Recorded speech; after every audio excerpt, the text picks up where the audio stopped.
Hello மக்களே, welcome back to our channel. நான் தான் உங்கள் மேக்ஸ் மதன். இந்த வீடியோவில் என்ன பார்க்க போகிறோம்னா, இன்றைக்கி பார்த்தீங்கன்னா குரூப் 1 எக்ஸாம் நடந்துச்சு பார்த்தீங்களா, அந்த மேக்ஸோட ஆன்சர் கீ பற்றி தான் பார்க்க போகிறோம். வித் எக்ஸ்ப்ளனேஷனோட பார்த்தலாம், ஓகேங்களா. அதில் நமக்கான ஃபஸ்ட்டு கேள்வி பார்த்தீங்கன்னா கொஸ்டின் நம்பர் 49 இருந்துச்சு. நான் எழுதின எக்ஸாமில் என்னோட கொஸ்டின் புக்லெட் நம்பர் பார்த்தீங்கன்னா 12 புக்லெட் நம்பர். ஸோ என்னோட நம்பரில் இந்த கொஸ்டின் தான் மேக்ஸில் ஃபஸ்ட்டு கொஸ்டினாக இருந்துச்சு. என்ன கேட்டிருக்காங்க பாருங்கள். இங்கிலீஷ் கொஸ்டின் நோட் பண்ணிக்கோங்க.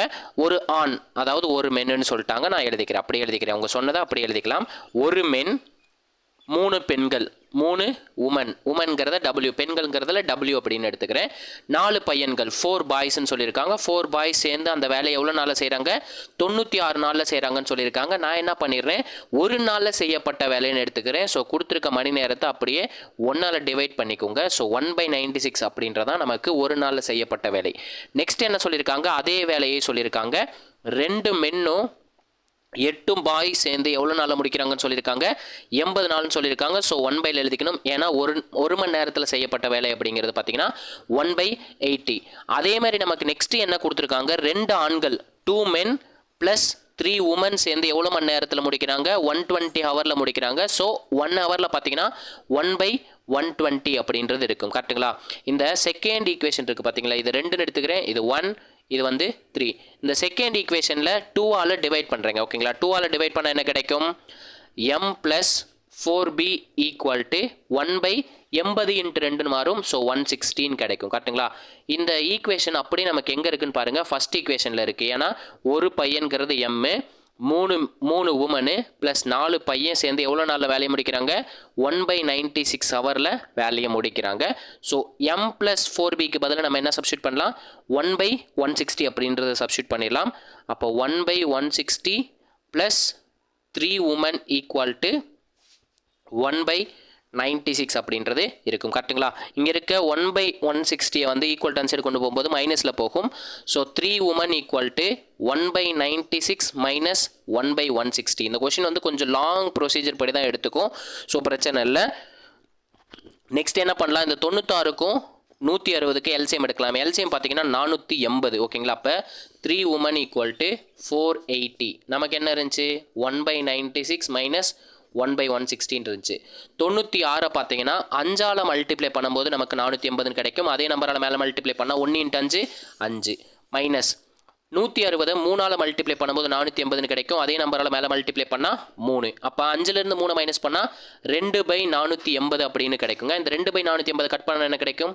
1 2 2 240 × 2 480 அப்படின்றது கிடைக்கும். கரெக்டுங்களா? நமக்கு எவ்வளோ உமன் கிடச்சிருக்கு? 3 உமன் கிடச்சிருக்கு. இது அப்படியே நான் கொண்டு போய் தேர்ட் ஈக்குவேஷனில் சப்ஸ்டியூட் பண்ணுறேன். 3 உமனோட வேல்யூ 1/240. இந்த கொஸ்டின் கொஞ்சம் ப்ரொசீஜர் படி சால்வ் பண்ணுறப்போ பெருசாக தான் போயிட்டுருக்கு, நோட் பண்ணி வச்சுக்கோங்க. நமக்கு தேர்ட் ஈக்குவேஷன் என்ன? 2 மென்னும் 3 உமனும் சேர்ந்து எவ்வளோ நாள் வேலையை முடிக்கிறாங்க? 1/120 வேலையை முடிக்கிறாங்க. 3 உமனுக்கு பதிலாக நம்ம என்ன பண்ணிடலாம்? 1/240 போடலாம். அந்த 1/240 ஈக்குவல் டு ஆன்சர் போகும்போது மைனஸில் போகும். அப்போ 2 மென்னோட வேலைங்கிறது என்ன? 1/120 மைனஸ் 1/240. அப்போது 120க்கு 240க்கு எல்சிஎம் என்ன? 240 தான் எல்சிஎம். ஸோ 120 2ஆல் மல்டிப்ளை பண்ணும்போது 220ன்னு கிடைக்கும். அதே நம்பரால் மேலே மல்டிப்ளை பண்ணால் 2ன்னு கிடைக்கும். மைனஸ் இங்கே 240ன்றது இருக்குது. ஸோ அப்படியே டேரெக்டாக மேலே இருக்க 1 எடுத்துக்கலாம். ஸோ 1. இப்போ 2லேருந்து 1 மைனஸ் பண்ணால் 1/240 அப்படிங்கிறது எத்தனை மென்னோட வேலை? 2 மென் வந்து செய்கிற வேலை தான் 1/240 அப்படின்னு கிடச்சிருக்கு, ஓகேங்களா. 2m = 1/240. இதுலேருந்து நான் என்ன பண்ணுறேன், ஒரு மென்னோட வேல்யூ கண்டுபிடிக்கிறேன். ஸோ இங்கே இருக்க 2 ஈக்குவல் டு ஆன்சர் கொண்டு போகும்போது 2 வந்து டிவிஷனில் போகும். அப்போ 1/240 × 2. 24 2ஆல் மல்டிப்ளை பண்ணும்போது 48ன்னு கிடைக்கும். ஸோ 480. அப்போ ஒரு மென்னால் செய்யப்பட்ட வேலைங்கிறது பார்த்தீங்கன்னா 1/480 அப்படின்னு கிடச்சிருக்கு. இந்த இதை கொண்டு போய் அப்படியே நான் வந்து செகண்ட் ஈக்குவேஷனில் சப்ஸ்டியூட் பண்ணுறேன், ஓகேங்களா. செகண்ட் ஈக்குவேஷனில் என்ன இருக்குது? 2 மென் ப்ளஸ் 8 பாய் சேர்ந்து அந்த வேலையை 1/80 ஹவரில் முடிச்சிருப்பாங்கன்னு கிடச்சிருக்கு. நமக்கு 1 மென்னோட வேல்யூ இப்போ தான் கண்டுபிடிச்சோம். என்ன கண்டுபிடிச்சோம்? 1/480 அப்படின்றது கண்டுபிடிச்சோம். கரெக்டுங்களா? அப்போ 2/480 ப்ளஸ் 8b = 1/80 அப்படின்றது கிடைக்கும். இதை 2ஆல் கட் பண்ணால் என்ன கிடைக்கும்? 1 2 2 240 × 2 480 கிடைக்கும். ஸோ இங்கே இருக்க 1/240 வந்து ஈக்குவல் டு ஆன்சர் போகும்போது மைனஸில் போகும். அப்போ 8b = 8b equal to 1/80 minus 1/240. 80க்கும் 240 எல்சியம் பார்த்தீங்கன்னா 240ன்றதை எடுத்துக்கிறேன். 80 வந்து 3ஆல் பெருக்கும்போது M3 24, 3ஆல் பெருக்கும்போது 240 கிடைக்கும். அதே நம்பரால் மேலே மல்டிப்ளை பண்ணால் 1 × 3 3 மைனஸ் 240ங்கிறது அப்படியே இருக்குது. ஸோ அந்த 1 மட்டும் அப்படியே போட்டலாம். 3ல் இருந்து 1 மைனஸ் பண்ணால் 2ன்னு கிடைக்கும். ஸோ 2/240 அப்படின்றது கிடச்சிருக்கு. இந்த 2/240 சிம்பிளை பண்ணும்போது நமக்கு என்ன கிடைக்கும்?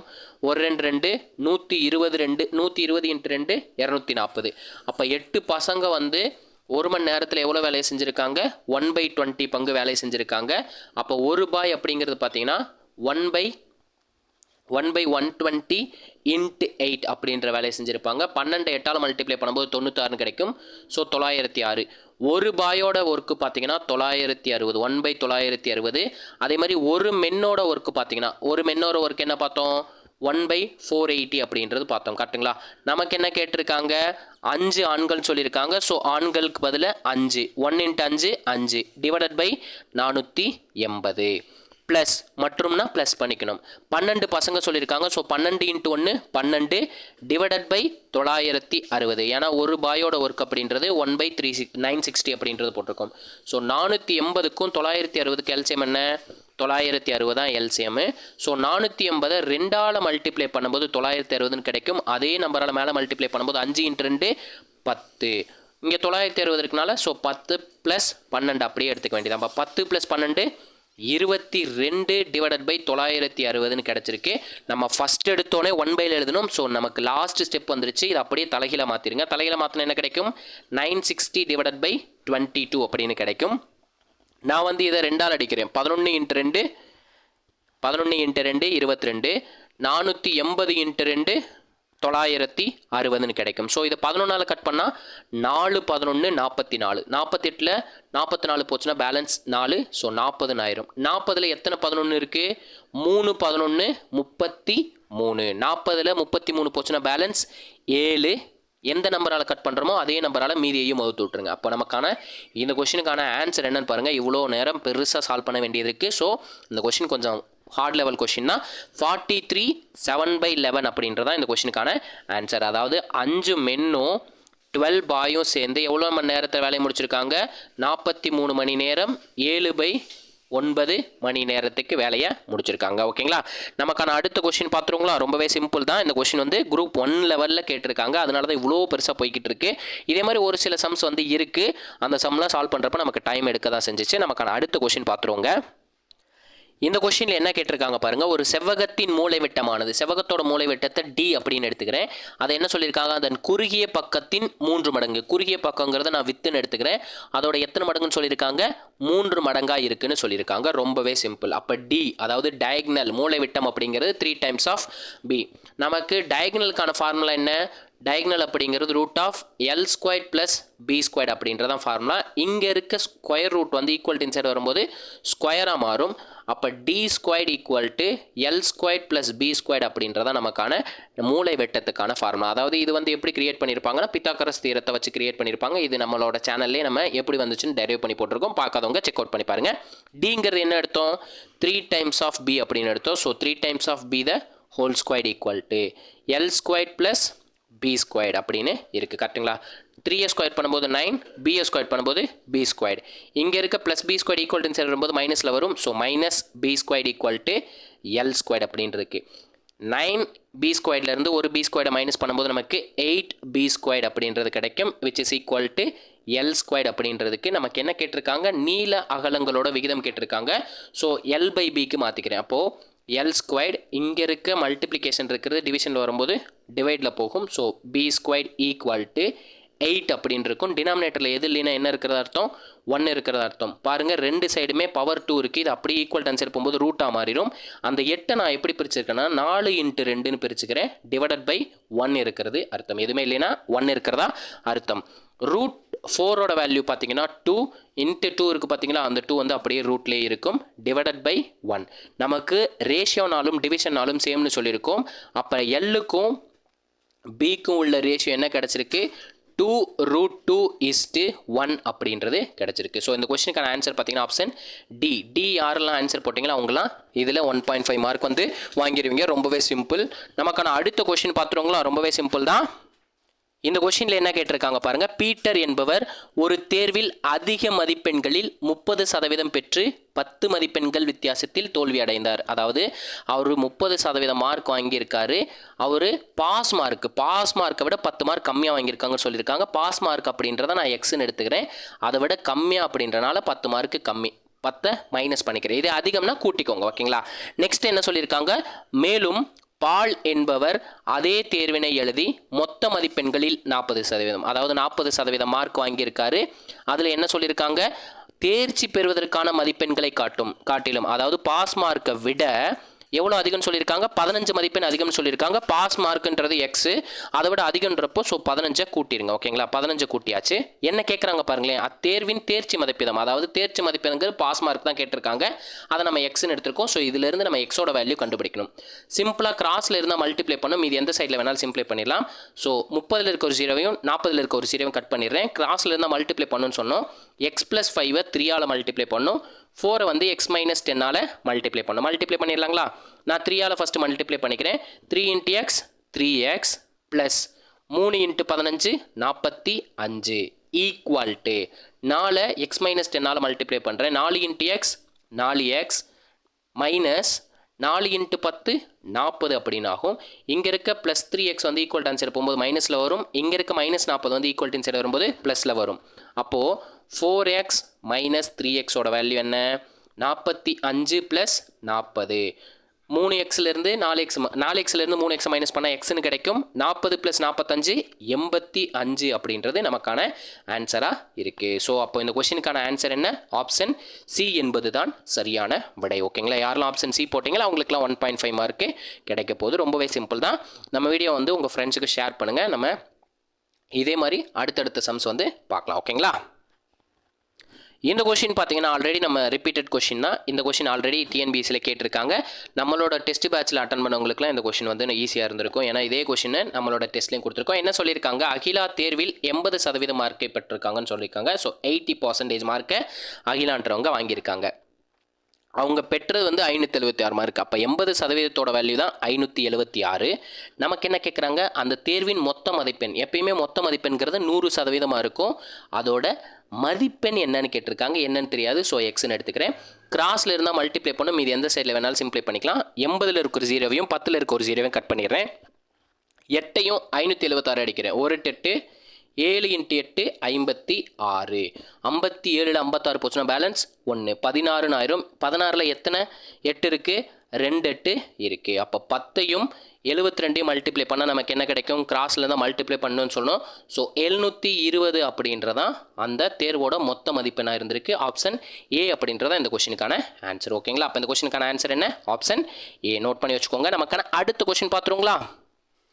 இந்த கொஸ்டின் பார்த்தீங்கன்னா புது கான்செப்ட் படி கேட்டிருக்காங்க. ரொம்பவே சூப்பரான கான்செப்ட். என்ன கொடுத்துருக்காங்க பாருங்கள், ஒரு பகடியில் 2க்கு அருகில், அப்போது 2ஓட அட்ஜசன்ட் சைடில் என்னென்ன வருதுன்னு சொல்லியிருக்காங்க, 3 5 6 உள்ளதுன்னு சொல்லிட்டாங்க. ஓகேங்களா. அப்போ 3 5 6ன்றது நமக்கு 2க்கு சைடில் இருக்குன்னா, அதாவது ஒரு டைஸ் இருக்குன்னா இந்த டைஸை கன்சிடர் பண்ணிக்கோங்க. இந்த டைஸில் பார்த்தீங்கன்னா இந்த இடத்துல 2 இருக்குது, சைடில் எல்லாம் 3 5, பாட்டமில் 6 இருக்கலாம், அல்லது இந்த சைடில் 6 இருக்கலாம். அப்போ பேலன்ஸ் என்ன, 2 நம்பர் இருக்குது. ஒரு டைஸுக்கு மொத்தம் 6 பக்கங்கள் இருக்குது. நமக்கு இதில் என்னென்ன நம்பர் மிஸ் ஆகிருக்கு, 1 4 நம்பர் மிஸ் ஆகிருக்கு. அப்போது இந்த 2 நம்பர் பார்த்தீங்கன்னா நமக்கு 2ஓட ஆப்போசிட்டாக வரலாம். ஓகேங்களா. 2ஓட ஆப்போசிட்டாக வர்றதுக்கு 2 நம்பருக்கு வந்து கண்டிஷன் இருக்குது. அதாவது 1ம் நமக்கு எதிர்பக்கமாக வரலாம், 4ம் பார்த்தீங்கன்னா எதிர்பக்கமாக வரலாம். அப்படி பார்க்குறப்போ 1ம் 4 வந்து நமக்கு ஆப்போசிட்டாக இருக்குமான்னு கேட்டிங்கன்னா கண்டிப்பாக ஆப்போசிட்டாக இருக்கிறதுக்கு சான்ஸ் இல்லை. அப்போ அது ரெண்டுமே என்னவாக தான் இருக்க முடியும், அட்ஜசன்ட், அதோட பக்கங்களாக தான் இருக்க முடியும். அதாவது இந்த இடத்துல 4 இருக்கலாம், இந்த இடத்துல பின்னாடி பக்கம் 1 இருக்கலாம். அப்போ 2ஓட ஆப்போசிட் 1 வரலாம். இன்கேஸ் வந்து இந்த இடத்துல 1 இருந்துட்டு பேக் சைடில் பார்த்தீங்கன்னா 4 இருக்கலாம். அப்போ ரெண்டுமே அட்ஜசன்ட், ரெண்டுமே பக்கத்தில் இருக்கும். அப்போ 1க்கு அருகே 4 உள்ளது. 1 இஸ் அட்ஜசன்ட் டு 4 அப்படின்றதா இந்த கொஸ்டினுக்கான ஆன்சர். ஓகேங்களா. இது புதுவிதமான கான்செப்டாக இருக்குது, நல்ல கான்செப்ட் தான். ஸோ நோட் பண்ணி வச்சுக்கோங்க. 1 and 4ங்கிறது அட்ஜசன்ட்டாக தான் இருக்க போகுது. ஓகேங்களா. நமக்கான அடுத்த கொஸ்டின் பார்த்துருங்களா. இந்த கொஸ்டினில் என்ன கொடுத்துருக்காங்க பாருங்கள், 5 பெண்கள் ஒரு வரிசையில் அமர்ந்திருக்கின்றனர். ரோசி என்பவர் சிவநந்தினி மற்றும் அபிக்கு அருகில் இல்லைன்னு சொல்லியிருக்காங்க. அதாவது ரோசி அப்படின்றவங்க ஒருத்தவங்க இருக்காங்க, அவங்களுக்கு பக்கத்தில் யார் இல்லைன்னு சொல்லியிருக்காங்க, அபின்றவங்களும் பக்கத்தில் இல்லை, சிவநந்தினி அப்போ சிவ அப்படின்னு எழுதிக்கிறேன், சிவநந்தினிங்கிறவங்களும் பக்கத்தில் இல்லை. இது ஃபர்ஸ்ட் பாயிண்ட். ஸோ நோட் பண்ணி வச்சுக்கோங்க. நெக்ஸ்ட் என்ன கொடுத்துருக்காங்க பாருங்க, அனுராதா சிவநந்தினிக்கு அருகில் இல்லைன்னு சொல்லியிருக்காங்க. அனுராதான்ற ஒருத்தவங்க இருக்காங்க, அனுன்னு எடுத்துக்கிறேன், சிவநந்தினிக்கு பக்கத்தில் இல்லைன்னு சொல்லியிருக்காங்க. ஸோ இவங்களுக்கு பக்கத்தில் இருக்க முடியாது. இது ரெண்டாவது கண்டிஷன். நெக்ஸ்ட் என்ன சொல்லியிருக்காங்க பாருங்க, ரோசி மோனிகாவிற்கு அருகில் இருக்கிறார்னு சொல்லியிருக்காங்க. அப்போ ரோசின்றவங்க, ரோசியோட பக்கத்தில் யார் இருக்காங்கன்னு சொல்லியிருக்காங்க, மோனி அப்படின்றவங்க இருக்காங்க. ஓகேங்களா, மோனியும் ரோசியும் டுகெதர், ரெண்டு பேரும் அடுத்தடுத்த இடத்துல இருக்காங்க. இது தேர்டு கண்டிஷன். நெக்ஸ்ட் என்ன சொல்லியிருக்காங்க, மோனிகா வரிசையில் நடுவில் இருக்கிறான்னு சொல்லியிருக்காங்க. அப்போ சென்டர் பிளேஸில் மோனிகான்றவங்க இருக்காங்க. அப்போ நான் சென்டர்லேருந்து எடுத்துக்கிறேன், மோனி அப்படின்றவங்க நடுவில் இருக்காங்க. அவங்களுக்கு பக்கத்தில் யார் தான் வர முடியும்னு சொல்லியிருந்தாங்க, மோனிகாக்கு அருகில் வந்து ரோசி அப்படின்றவங்க தான் வர முடியும்னு சொல்லியிருக்காங்க. ஸோ ரோசி அப்படின்றவங்க வர்றாங்க. இந்த ரோசிக்கு பக்கத்தில் யார் யார் வர முடியாது, ரோசிக்கு பக்கத்தில் பார்த்தீங்கன்னா சிவநந்தினி வர முடியாது, அதுவும் இல்லாமல் அபி அப்படின்றவங்க வர முடியாது. அப்போ இந்த ரெண்டு இடத்துல யார் வேணாலும் இருக்கலாம். இவங்க ஃபர்ஸ்ட் இடத்துல சிவநந்தினி இருந்தால் செகண்ட் இடத்துல அபி இருக்கலாம். இதே ஃபர்ஸ்ட் இடத்துல அபி இருந்தால் செகண்ட் இடத்துல சிவநந்தினி அப்படின்றவங்க இருக்கலாம். இந்த ரெண்டு வந்து எக்ஸாக்டாக நமக்கு மென்ஷன் பண்ணல. ஸோ இதை அப்படியே வச்சுக்கோங்க. நெக்ஸ்ட் என்ன சொல்லியிருக்காங்க, அனுராதா அப்படின்றவங்க சிவநந்தினிக்கு பக்கத்தில் இல்லைன்னு சொல்லியிருக்காங்க. அப்போ இவங்க இந்த ரெண்டு இடத்துல சிவநந்தினி வர்றதுக்கு சான்சஸ் இருக்குது. அப்போ இந்த ரெண்டு இடத்துலையும் நமக்கு கண்டிப்பாக இவங்களுக்கு பக்கத்தில் யார் வரப்போகிறதில்ல, அனுராதா அப்படின்றவங்க வரப்போகிறதில்ல. இதை அப்படியே நான் லாஸ்ட்டில் கொண்டு போயிடுறேன். ஓகேங்களா, அப்போ அனுராதா அப்படின்றவங்க கடைசியில் வரப்போகிறாங்கன்னு எடுத்துக்கிறேன். அனு அப்படின்றத அனுராதா ஞாபகம் வச்சுக்கோங்க.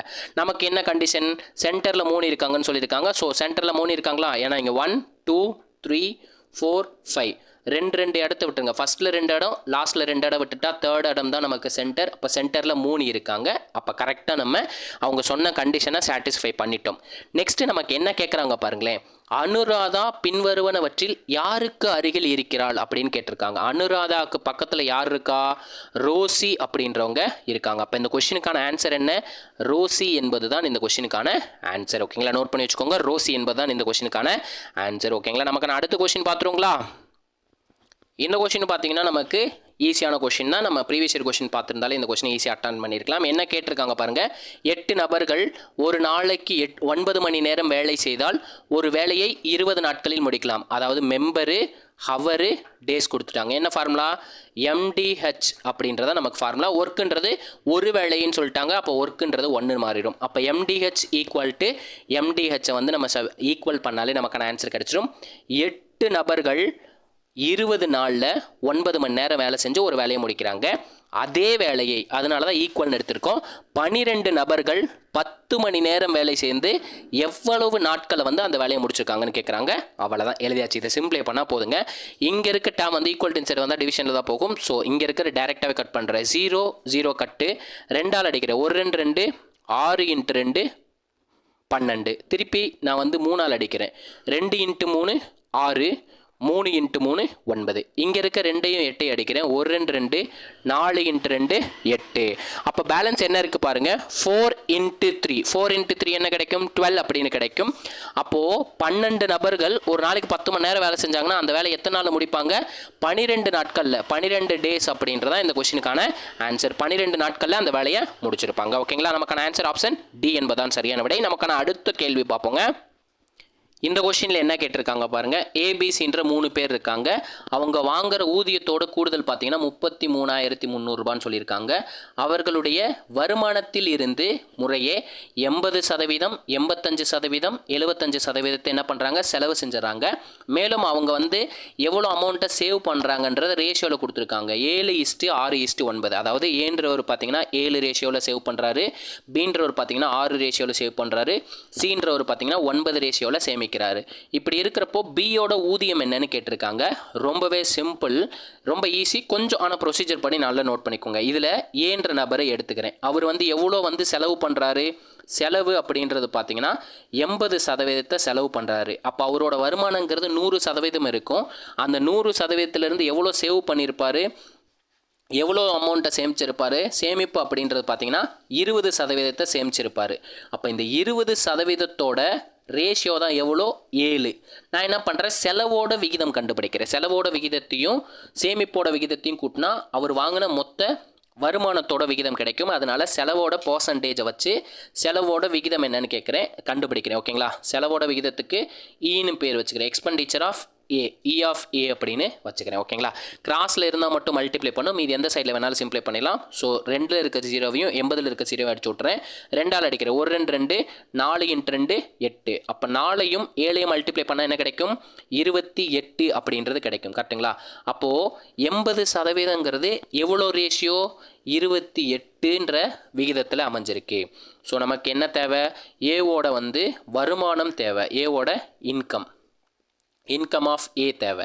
எவ்வளோ வருமானம் வந்திருக்கும், செலவு பண்ணுறதையும் சேவ் பண்ணுறதையும் சேர்த்து தான் நமக்கு வருமானம் வந்திருக்கும். செலவு பண்ணுறங்கிறது 28 ரேஷியோ, சேமிப்புங்கிறது நமக்கு கொடுத்துருக்காங்க 7. இந்த ரெண்டுத்தையும் கூட்டினா நமக்கு என்ன கிடைக்கும், இன்கமோட ரேஷியோ கிடைக்கும். 28 + 7 35 அப்படின்றதான் ஏவோட இன்கமோட விகிதம் நல்லா நோட் பண்ணிக்கோங்க. ஏவோட இன்கமோட வருமானத்தோட விகிதம். இதே மாதிரி பிசிக்கு கண்டுபிடிச்சிடலாம். பிங்கிறது பார்த்தீங்கன்னா 85% செலவு பண்ணியிருக்காரு.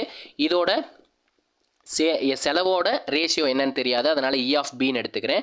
எவ்வளோ சேவ் பண்ணியிருப்பார், வருமானங்கிறது 100%, அதில் 85 போச்சுன்னா பேலன்ஸை தான் சேவ் பண்ணியிருப்பார். பேலன்ஸ் பார்த்தீங்கன்னா 15%. எவ்வளோ சேவ் பண்ணியிருக்காரு, 6ன்ற ரேஷியோவை சேவ் பண்ணியிருக்காரு. இதை நம்ம சிம்ப்ளை பண்ணிடலாம்.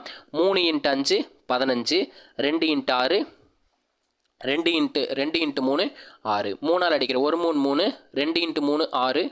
ஒரே நிமிஷம் ஒரே ஒரு தப்பு பண்ணிட்டேன். அதாவது 15% சேவ் பண்ணுறாரு, அது எவ்வளோ 6. இதே மாதிரி 85% செலவு பண்ணுறாரு, அந்த செலவோட ரேஷியோ என்னன்னு தெரியாது, அதை இ ஆஃப் பியோட தான் கண்டுபிடிச்சிருக்கோம். ஸோ இ ஆஃப் பின்னு எடுத்துக்கிறேன். 5ஆல் அடிக்கிறேன். 3 × 5 15, 1 5 5, பேலன்ஸ் 3, 7 × 5 35. 3ஐயும் 6ஐயும் 3ஆல் அடிக்கிறேன். 1 3 3, 2 × 3 6. கிராஸில் இருந்தால் மல்டிப்ளை பண்ணணும்னு சொன்னோம். 17 × 2 34. அப்போ பியோட செலவோட ரேஷியோ பார்த்தீங்கன்னா 34. சேமிப்பு அப்படின்றது பார்த்தீங்கன்னா பியோட சேவிங்ஸ் அப்படின்றது பார்த்தீங்கன்னா எவ்வளோ கொடுத்துருக்காங்க, பியோடது 6ன்னு கொடுத்துருக்காங்க. ஸோ ரெண்டுத்தையும் கூட்டினா நமக்கு பியோட வருமானத்தோட ரேஷியோ கிடச்சிடும். 36 + 4 40. இப்போ 40 அப்படின்றது என்ன, பியோட வருமானத்தோட விகிதம். பியோட வருமான விகிதம்ங்கிறது எவ்வளோ, 40 அப்படின்னு கிடச்சிருக்கு. அதே மாதிரி ஏக்கு எவ்வளோ கண்டுபிடிச்சோம், 35. இதே மாதிரி சிக்கும் கண்டுபிடிச்சிடலாம். சிங்கிறது பார்த்தீங்கன்னா 25% சேவ் பண்ணுறாரு. ஏன்னா 100லேருந்து 75% செலவு பண்ணிட்டாரு, பேலன்ஸ் இருக்கிறது 25. அதோட வேல்யூ எவ்வளோ, 9. அப்போ 75ங்கிறது எவ்வளோ ரேஷியோ அப்படின்னு கண்டுபிடிக்கிறேன், அது தெரியாது. ஸோ எக்ஸ்ன்னு வச்சுக்கிறேன். 1 25 25, 3 25 75. 3 9 மல்டிப்ளை பண்ணால் 27 அப்படின்னு கிடைக்கும். அப்போ சி செலவு பண்ணுற ரேஷியோங்கிறது 27, சேவ் பண்ணுறதுங்கிறது பார்த்தீங்கன்னா 9. ரெண்டையும் கூட்டினா வருமானம் கிடைக்கும் 36. இப்போ ஏவோட வருமானம் பார்த்தீங்கன்னா 35, பியோட வருமானம் பார்த்தீங்கன்னா 40 ரேஷியோவில் எடுத்துக்கிறேன். அதே மாதிரி சியோட வருமானம் பார்த்தீங்கன்னா 36.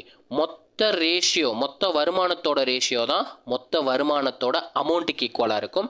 30 + 40 70, 70 + 30 100, 100 + 11 111. அப்போது மொத்த வருமானத்தோட விகிதம் அப்படிங்கிறது பார்த்தீங்கன்னா 111. அதுக்கு நேராக தான் எவ்வளோ அமௌண்ட் எழுதணும், 33,300 அப்படின்ற அமௌண்ட்டை தான் அவங்க சம்பாரிச்சு வச்சுருக்காங்க.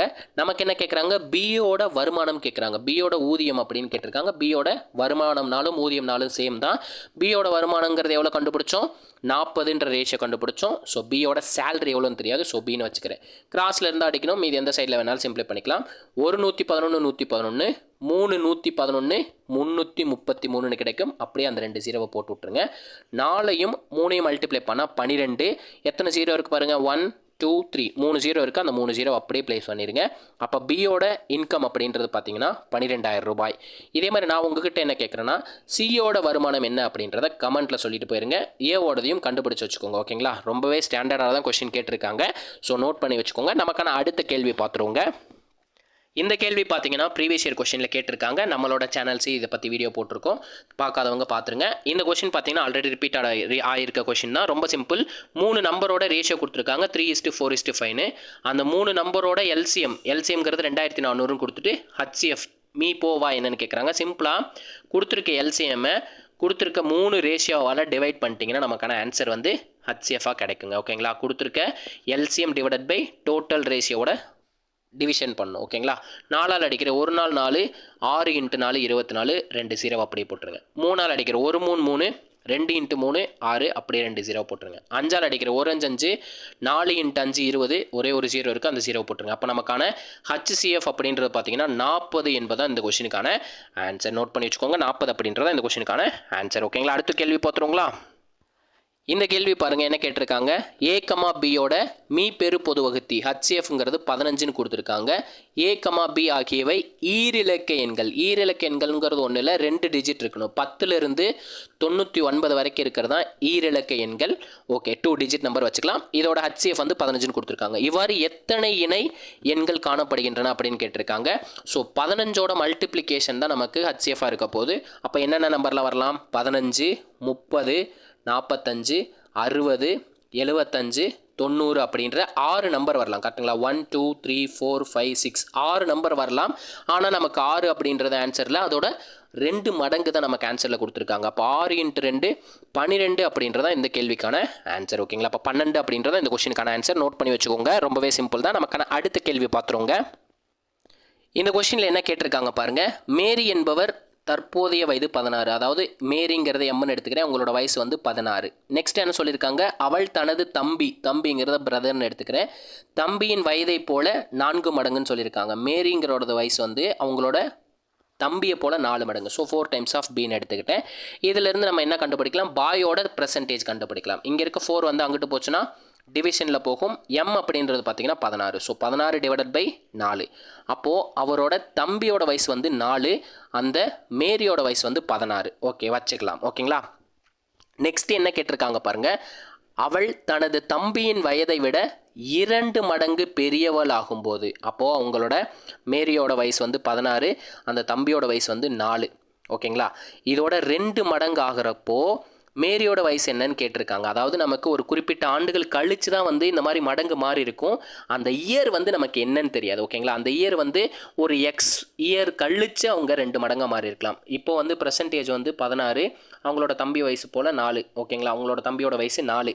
நெக்ஸ்ட் அவரோட தம்பியோட வயசு வந்து 2 மடங்காக இருக்குது. எவ்வளோ ஒரு வருஷம், ஒரு குறிப்பிட்ட வருஷம் வந்து நகர்ந்து இருக்கணும், ஒரு இயர் வந்து மூவ் ஆன் ஆகிருக்கணும். அந்த இயர் வந்து என்னன்னு தெரியாது. ஸோ எக்ஸ், அதாவது நமக்கு என்ன சொல்லியிருப்பாங்க, 5 ஆண்டுகளுக்கு பின்பு 2 மடங்காகிறது, 10 ஆண்டுகளுக்கு பின்பு 2 மடங்காகிறதுன்னு சொல்லியிருப்பாங்க. பார்த்தீங்களா, அந்த 5 வருஷம் அப்படின்றத நமக்கு கொடுக்கல, மறைச்சிட்டாங்க. ஓகேங்களா, அப்போது எத்தனை வருஷம் கழிச்சு அப்படின்னு தெரியாதனால நான் என்ன பண்ணிடுறேன், மேரியோட வயசு 16, ஒரு எக்ஸ் ஆண்டுகள் கழித்துன்னு எடுத்துக்கிறேன். ஒரு எக்ஸ் ஆண்டுகள்ங்கிறது ஃபார் எக்ஸாம்பிளுக்கு 5 ஆண்டுகள் கழித்துன்றப்போ என்ன கிடைக்கும், 16 + 5 21 அப்படின்ற மாதிரி கிடைக்கும்.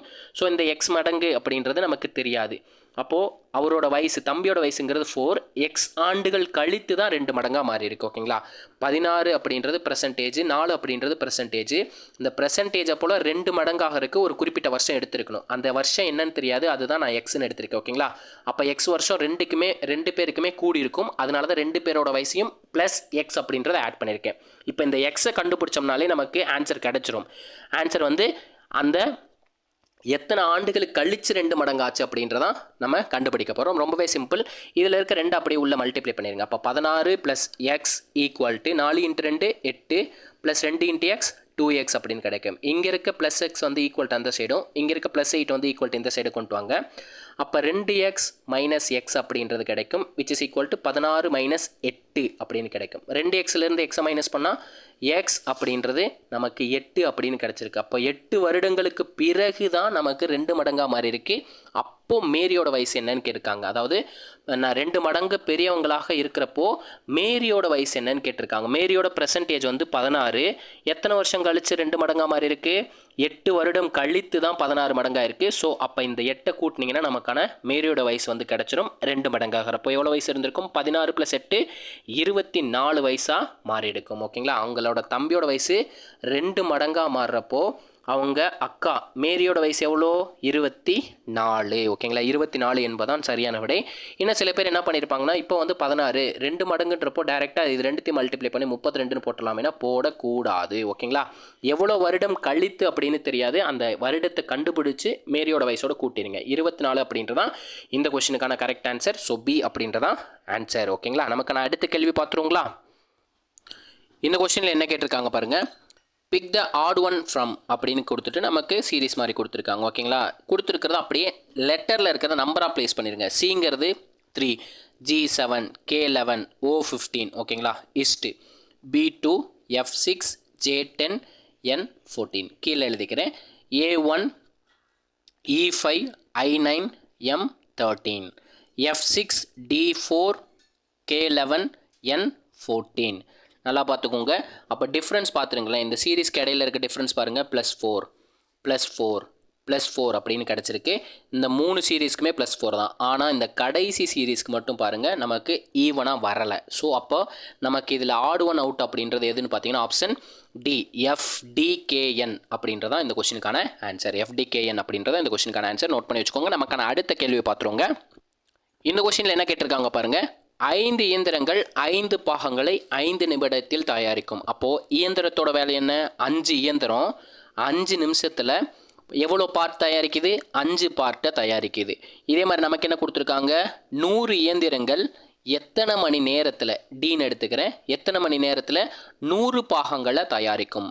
இயந்திரத்தோட ஒர்க்குன்றது என்ன? பாகங்களை தயாரிக்கிறதா நமக்கான ஒர்க்கு. ஸோ அதை டினாமினேட்டரில் எடுத்துக்கோங்க. ஒர்க்கை வந்து டினாமினேட்டரில் போடணும். ஸோ 100 கட்டு 5 கட்டு. அப்போ இந்த கொஸ்டினுக்கான ஆன்சர் என்ன? 5 மினிட்ஸ் அப்படின்றதான் இந்த கொஸ்டினுக்கான ஆன்சர். ஓகேங்களா, நமக்கான அடுத்த கேள்வி பார்த்துருங்களா. இந்த கொஸ்டின் பார்த்தீங்கன்னா ஆல்ரெடி இதே மாதிரி ஃபார்மேட்டில் நம்ம டிஎன்பிஎஸ்சியில் கேட்டிருக்காங்க. ஸோ இதுவும் ப்ரீவியஸ் இயர் கொஸ்டின் பார்த்துருந்தாலே நம்மளால் ஈஸியாக அட்டன் பண்ணியிருக்க முடியும். ரொம்ப சிம்பிள். X:7.5 = 8:y = 7:17.5 எனில் X:y காண்கன்னு சொல்லியிருக்காங்க. நான் என்ன பண்ணிடுறேன், லாஸ்ட் 2 இதை மட்டும் எடுத்து நான் ஒய்யோட வேல்யூ கண்டுபிடிக்கிறேன். ரொம்பவே சிம்பிள். 8:y = 7:17.5 கொடுத்துருக்காங்களா. ஃபஸ்ட்டையும் லாஸ்ட்டையும் மல்டிப்ளை பண்ணுங்கள். அப்போ 8 × 17.5. இது எதுக்கு ஈக்குவலாக இருக்குன்னா செகண்ட் நம்பரையும் தேர்ட் நம்பரையும் மல்டிப்ளை பண்ணுறதுக்கு ஈக்குவலாக இருக்கும். செகண்டுங்கிறது y, தேர்டுங்கிறது 7. அப்போ இங்கே மல்டிப்ளிகேஷன் இருக்கிறது ஈக்குவல் டு ஆன்சர் வரும்போது டிவிஷனில் வந்துடும். ஸோ நான் டேரெக்டாக டிவைடில் போட்டுறேன். ஓகேங்களா, 7ஆல் அடிக்கிறேன். 1 7 7, 2 × 7 14. 17ல் 14 போச்சுன்னா பேலன்ஸ் 3 பாயிண்ட் இருக்குது. ஸோ பாயிண்ட் வச்சிட்றேன். 35ல் எத்தனை 7 இருக்குது? 5 × 7 35. 2.5 வந்து 8ஆல் மல்டிப்ளை பண்ணிங்கன்னா ஒய்யோட வேல்யூ கிடச்சிரும். ரொம்பவே சிம்பிள் தான். 5 × 8 40க்கு 0 பேலன்ஸ் 4. 2 × 8 16. 16 + 4 20. பாயிண்ட்டுக்கு அப்புறம் ஒரு டிஜிட் இருக்குது. ஸோ பாயிண்ட் வச்சு விட்ருங்க. அப்போ இந்த 0ன்றது கட் ஆயிரும். 20 அப்படின்றதான் ஒய்யோட வேல்யூ. இந்த 20 கண்டுபிடிச்சிங்கனாலே ஆப்ஷன் சி அப்படின்றத டேரெக்டாக போட்டலாம். அப்போ 3:20 அப்படின்றதான் X:y வேல்யூ. பட் இருந்தாலும் நம்ம எக்ஸோட வேல்யூ கண்டுபிடிச்சிடலாம். ஃபஸ்ட்டு நம்பரையும் லாஸ்ட் நம்பரையும் எடுத்துக்கிறேன். இதில் ஃபஸ்ட்டையும் லாஸ்ட்டையும் மல்டிப்ளை பண்ணும்போது என்ன கிடைக்கும்? X × 17.5 ஈக்குவல் டு செகண்ட் நம்பரையும் தேர்ட் நம்பரையும் மல்டிப்ளை பண்ணும். செகண்ட் நம்பருங்கிறது 7.5, தேர்ட் நம்பருங்கிறது 7. ஓகேங்களா, ரெண்டுலேயுமே ஒரு டிஜிட் தள்ளி பாயிண்ட் இருக்குது. ஸோ முழு நம்பராக எழுதிருக்குங்க. இங்கே இருக்க மல்டிப்ளிகேஷன் டிவிஷனாக போயிடும். அப்போ 75 × 7 / 175. 25ஆல் அடிக்கிறேன். 3 25 75, 7 25 175. 25ஆல் மல்டிப்ளை பண்ணிங்களா. 7 25ஆல் மல்டிப்ளை பண்ணும்போது 175 கிடைக்கும். ஸோ 7 கட் பண்ணிட்டா எக்ஸோட வேல்யூ என்ன கிடைச்சிருக்கு பாருங்கள்? 3. இதில் 8:y விட்டுருங்க. ஓகேங்களா, ஃபஸ்ட்டு டேர்மையும் லாஸ்ட் டேர்மையும் எடுத்து ஈக்குவேட் பண்ணியிருக்கேன். ரெண்டுத்தோட ரேஷியோவும் சமம்னு வச்சு சால்வ் பண்ணியிருக்கேன். அப்போ ஆப்ஷன் சீன்றதான் இந்த கொஸ்டினுக்கான ஆன்சர். ஓகேங்களா, நெக்ஸ்ட் கொஸ்டின் பார்ப்போங்க. இந்த கொஸ்டின் பார்த்தீங்கன்னா ரொம்பவே சிம்பிளான கொஸ்டின். இதுவும் பார்த்தீங்கன்னா ப்ரீவியஸ் இயர் கொஸ்டின் பார்த்துருந்தாலே நம்மளால் அட்டன் பண்ணியிருக்க முடியும். ரூபாய் 1600 PQ 2 பேர் நபர்கள் வந்து பிரிச்சுக்கிறாங்க. எவ்வளோ ரேஷியோவில்? 5:3 ரேஷியோவில். அப்போ மொத்த ரேஷியோ தான் மொத்த அமௌண்ட்டாக இருக்கும். 5 + 3 8 ரேஷியோவுக்கு தான் 1600 ரூபாய் வந்து 2 பேரும் சேலரியாக வச்சுருக்காங்க. இதில் என்ன கேட்குறாங்க? கியூவோட ஷேர் கேட்குறாங்க. கியூவோட ஷேருங்கிறது செகண்ட் இருக்க ரேஷியோ 3க்கு கியூவோட ஷேர். இதை சிம்பிளை பண்ணால் நமக்கு ஆன்சர் 1 8 8, 2 × 8 16, 2 0 அப்படியே தூக்கி போட்டுருங்க. கிராஸில் இருந்தால் மட்டும்தான் மல்டிப்ளை பண்ணும். மீது எந்த சைடில் வேணாலும் சிம்பிளை பண்ணிக்கலாம். 2 × 3 6, 2 0 இருக்குது. அந்த 2 0 எடுத்து தூக்கி போட்டுருங்க. அப்போ இந்த கொஸ்டினுக்கான ஆன்சர் பார்த்தீங்கன்னா ஆப்ஷன் பி என்பதுதான் சரியான விடை. நோட் பண்ணி வச்சுக்கோங்க. நமக்கான அடுத்த கேள்வி பார்த்துருவோங்க. இந்த கேள்வியும் பார்த்தீங்கன்னா ப்ரீவியஸ் இயர் கொஸ்டினில் கேட்டிருக்காங்க. ஸோ இதுவும் ரிப்பீட்டட் கொஸ்டின் தான். நோட் பண்ணி வச்சுக்கோங்க. என்ன கேட்டிருக்காங்க? 2x² - 3xy ² கொடுத்துருக்காங்க. இதில் LCM அப்படின்றதான் கேட்டிருக்காங்க. ஸோ இந்த டேமை நான் எக்ஸ்பேண்ட் பண்ணி எழுதிக்கிறேன். 2x² - 3xy ² இந்த ரெண்டு டேர்ம்லையுமே எக்ஸ் இருக்குது. ஸோ எக்ஸை வந்து காமனாக எடுக்கிறேன். x × ப்ராக்கெட் அப்போது 2 இருக்கும். இந்த 2 எக்ஸ்லேருந்து ஒரு எக்ஸ் வெளியே போயிட்டால் பேலன்ஸ் வந்து ஒரு எக்ஸ் இருக்கும். மைனஸ் ஒரே ஒரு எக்ஸ் தான் இருக்குது, அது வெளியே வந்துருச்சுன்னா பேலன்ஸ் 1 மட்டும்தான் இருக்கும். ஸோ 3y அப்படின்றது போட்டுறேன். த ஹோல் ஸ்கொயர். இந்த ஸ்கொயர்டுங்கிறது பார்த்தீங்கன்னா இந்த எக்ஸுக்கும் பொருந்தும். அப்போ இது எப்படி எழுதலாம்? X squared into 2x minus 3y the whole squared அப்படின்னு எழுதலாம். ஸோ இந்த டேம் அப்போ இந்த மாதிரி எழுதிக்கலாம், நோட் பண்ணி வச்சுக்கோங்க. இதே மாதிரி நெக்ஸ்ட் டேம் என்ன கொடுத்துருக்காங்க? 4x மைனஸ் 6y த ஹோல் கியூப் அப்படின்னு கொடுத்துருக்காங்க. இந்த ரெண்டு டேர்மு 2ஆல் டிவைட் ஆகும். ஸோ 2 காமனாக எடுக்கிறேன். 2 காமனாக எடுத்தால் சிம்பிளாக இது 2ஆல் டிவைட் பண்ணிட்டு எழுதிருங்க. 2 divided by 4 divided by 2 2x minus 6 divided by 2 3y the whole cube அப்படின்றது கிடைக்கும். இந்த 2க்கும் இந்த கியூப் பொருந்தும். அப்போ இந்த டேரெக்டாக அந்த 2வை வந்து கியூப் பண்ணிடுங்க. So 2 cube into 2x minus 3y the whole cube அப்படின்றது நமக்கான இரண்டாவது டேம். ஓகேங்களா, முதல் டேமை எழுதியிருக்கோம், இரண்டாவது டேமை கண்டுபிடிச்சிட்டோம். இதே மாதிரி மூணாவது டேமையும் கண்டுபிடிச்சிடலாம். 8x கியூப் மைனஸ் 27y கியூப்னு கொடுத்துருக்காங்க. 8ன்றதை நான் 2ன்னு எடுத்துக்கிறேன், எக்ஸுன்றதை எக்ஸ்ன்னு வச்சுக்கிறேன். இது ரெண்டுத்துக்கு கியூப் பண்ணோம்னா நமக்கு 8x கியூப் அப்படின்னு கிடைக்கும். Minus 3y the whole cube தான் நமக்கு 27y கியூப்னு கொடுத்துருக்காங்க. இது என்ன ஃபார்மேட்டில் இருக்குது? a cube minus b cube அப்படின்ற ஃபார்மேட்டில் இருக்குது. இதுக்கான ஃபார்முலா என்ன?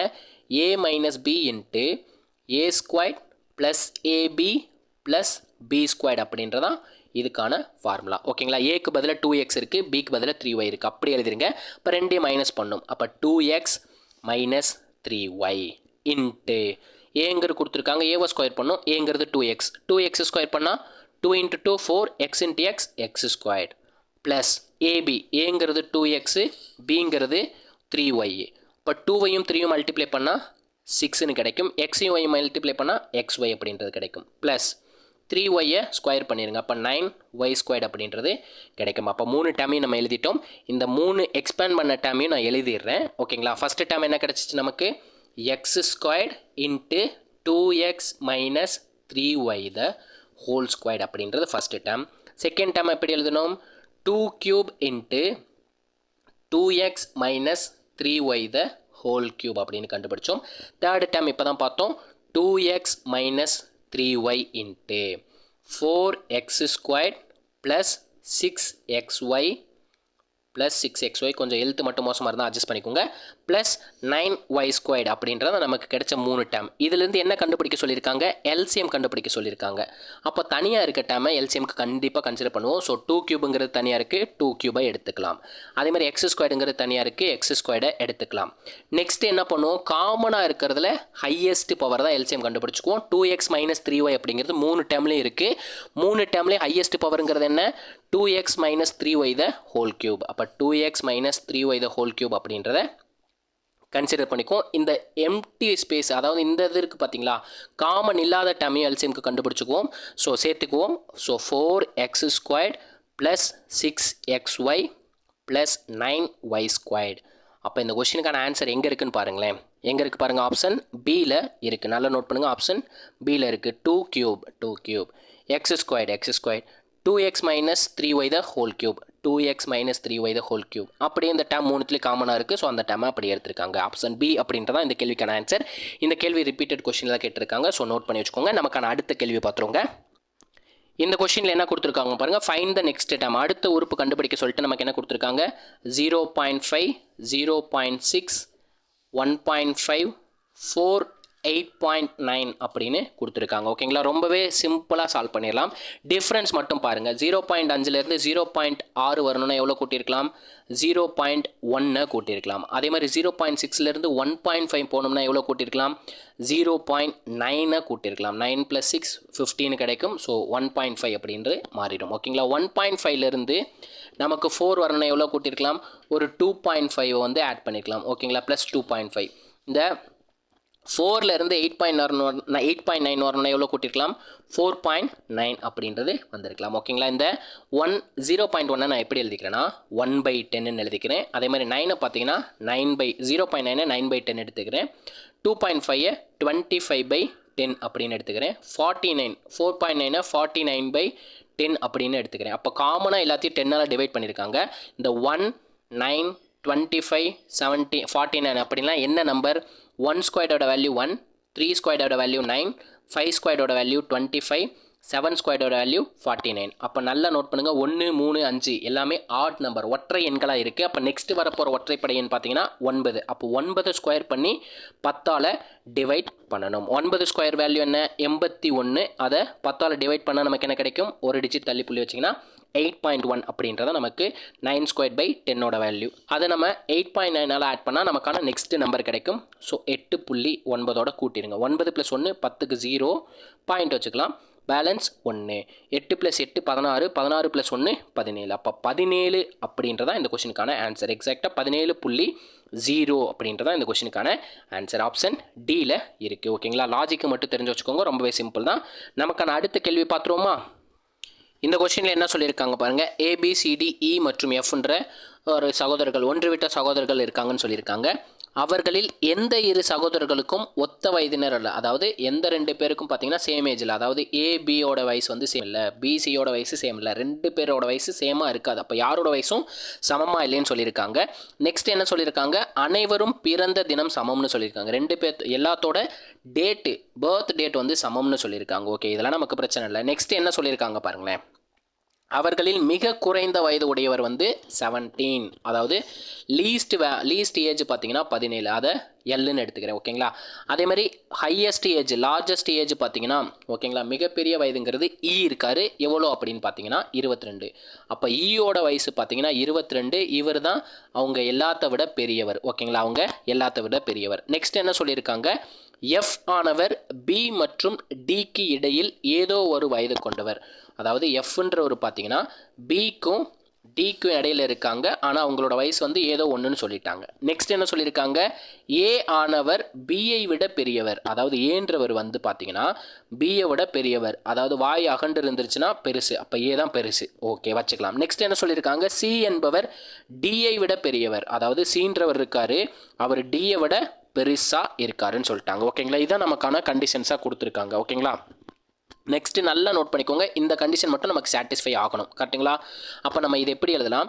ஈன்றவர் பெரிய இருக்கிறதுல வயசில் பெரியவர், அவரை விட சின்னவங்களை யாராக இருக்கலாம்? ஏவாக இருக்கலாம், இல்லை சியாக இருக்கலாம். நெக்ஸ்ட்டு 3வது இடத்துல யார் இருக்கலாம்? சியாக இருக்கலாம், இல்லை ஏவாக இருக்கலாம். ஏன்னா 2 பேரும் பெருசுன்னு சொல்லிட்டாங்க. யாரை விட? ஏன்றவர் பார்த்தீங்கன்னா பியை விட பெருசு, டீன்றவர் பார்த்தீங்கன்னா சியை விட பெருசு, சீன்றவர் பார்த்தீங்கன்னா டியை விட பெருசு அப்படின்னு இருக்குது. ஓகேங்களா, நமக்கு என்ன கண்டிஷனு?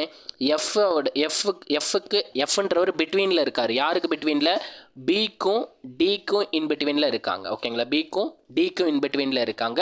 இவங்களோட வயசு தான் நம்ம கொடுத்துருக்காங்க. சின்னவரோட வயசுங்கிறது 17, எஃபோட வயசு பார்த்தீங்கன்னா அப்போ என்ன வரும்? 18, பியோட வயசு 19, சியோட வயசு அல்லது ஏவோட வயசு 20, ஏவோட வயசு அல்லது சியோட வயசு 21, ஈயோட வயசு 22. அவங்க கொடுத்த கண்டிஷன் எல்லாம் சாட்டிஸ்ஃபை ஆயிருக்கான்னு பாருங்கள். ஈன்றவர் மிகப்பெரியவர் 22, இருக்கிறதுல லீஸ்ட் ஏஜ் இருக்கவர் டி 17 வயசு. அவங்க கொடுத்தது கண்டிஷன் சாட்டிஸ்ஃபை ஆயிடுச்சு. நெக்ஸ்ட்டு நமக்கு ஆப்ஷனில் பாருங்களேன், கீழ்கண்டதில் எது சாத்தியமில்லை அப்படின்னு சொல்லியிருக்காங்க. ஓகேங்களா, கீழ்கண்டவற்றில் எது சாத்தியமில்லை அப்படின்றதான் கொஸ்டினாக கேட்டிருக்காங்க. இப்போ டியோட வயசு வந்து 20 இருக்கிறதுன்றது கண்டிஷன் சாட்டிஸ்ஃபை ஆகவே முடியாது. ஓகேங்களா, ஏன்னா இது ரெண்டும் அங்கிட்டு போயிடலாம். ஓகேங்களா, இது ரெண்டும் அங்கிட்டு போயிட்டு ஆப்ஷன் ஏ அப்படின்றதான் சாத்தியம் இல்லாத ஒன்றா இருக்குது. சாத்தியம் இருக்கிறது கேட்டிருக்காங்கன்னா, சாத்தியம் அப்படின்னு கேட்டிருந்தாங்கன்னா எது சாத்தியம்னு கேட்டிருக்கணும். இந்த இடத்துல எது சாத்தியம் அப்படின்னு கேட்டிருந்தாங்கன்னா நமக்கு ஆன்சர் பி அப்படின்றதான் கரெக்டான கொஷினுக்கான ஆன்சராக இருக்கும். கீழ்கண்டவற்றில் எது சாத்தியம் அப்படின்னு கேட்டிருந்தாங்கன்னா ஆப்ஷன் பி அப்படின்றதான் இந்த கொஷினுக்கான ஆன்சராக இருக்கிறதுக்கு சாத்தியம் இருக்குது. ஓகேங்களா, நமக்கான அடுத்த கேள்வி பார்த்துடலாங்களா? இந்த கொஷினில் என்ன கேட்டிருக்காங்க பாருங்கள். ஆரம் 3.5 சென்டிமீட்டர் உடைய 3 வட்டங்கள் எடுக்கப்பட்டு அவற்றில் ஒவ்வொரு வட்டமும் மற்ற 2 வட்டங்களை தொடுமாறு அமைக்கப்படுகிறது. அதாவது ஒரு வட்டம் இருக்குது, அதே சைஸில் வட்டத்தை 2 வட்டம் டச் ஆகிற மாதிரி எடுத்துக்க சொல்லியிருக்காங்க. ஓகேங்களா, டச் ஆகிற மாதிரி எடுத்துக்க சொல்லிட்டாங்க. அதோட ரேடியஸ் பார்த்தீங்கன்னா, அதோட ரேடியஸ் பாருங்கள். அதாவது ரேடியஸுங்கிறது ஒன்றும் இல்லை, சென்டர் பாயிண்ட் வரைக்கும் டிஸ்டன்ஸ், அதாவது சென்டர்லேருந்து இந்த எட்ஜ் வரைக்கும் இருக்க டிஸ்டன்ஸ் வந்து 3.5 சொல்லியிருக்காங்க. அதே மாதிரி இந்த 2வது சர்க்கிளுக்கு எடுக்கிறப்போ சேம் சென்டர் வரைக்கும் இருந்திருக்கும். 3வது சர்க்கிளுக்கு எடுக்கிறப்போ சேம் இவ்வளோ டிஸ்டன்ஸ் வந்திருக்கும்.